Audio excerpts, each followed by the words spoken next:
Sekarang kita lanjut ke nomor 13. Di sini dituliskan, pada sistem reproduksi manusia, peristiwa berikut yang terjadi pada fase ovulasi.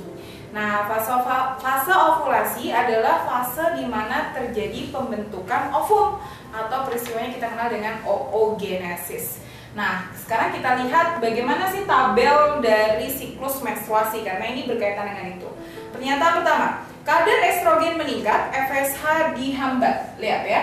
Kalau kadar estrogennya meningkat, FSH dihambat. Kalau adik-adik ingat, sebenarnya kan gini ya, FSH itu akan merangsang follicle the Graaff untuk melakukan ovulasi, iya kan?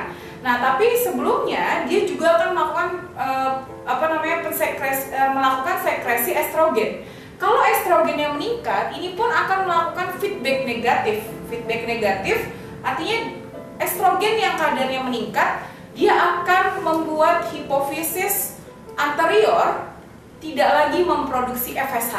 Makanya kadar hormon yang ada di dalam tubuh itu kadarnya harus pas. Jadi karena kalau dia kekurangan, dia juga tidak akan disekresikan, kelebihan pun dia tidak akan disekresikan. Jadi nomor 1 ini benar pernyataannya.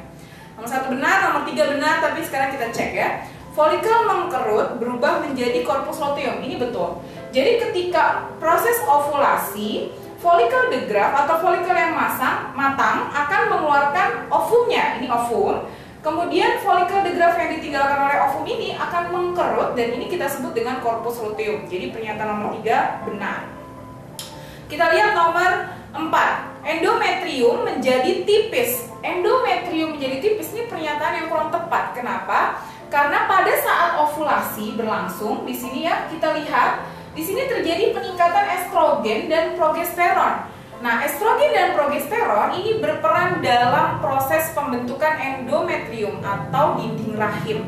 Untuk apa? Apabila si ovum ini bertemu dengan sperma, maka dia akan endometriumnya akan dipersiapkan untuk implantasi atau perkembangan janin. Tapi kalau tidak, maka akan luruh.